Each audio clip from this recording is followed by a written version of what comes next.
B9 S5 Sportback camber correcting control arms. How difficult are they? Seems to be no install videos. Any adjustments needed or just bolted on? Yeah, so it's a simple product. You remove the factory arms and you install our arms.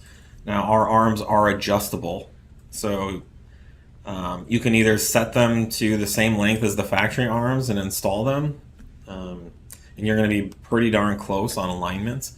However, we do recommend getting them aligned, and since they are adjustable, you can optimize your camber. In this case, if your car is lowered, you can reduce some of the camber to improve tire wear, or if you have our camber arms, then you can add some more camber and get additional performance, which is substantial. Yep. You go from factory alignment to like 2.5 degrees of camber. It's transforms. You'd want the track arms, then not necessarily the camber correcting, but yeah.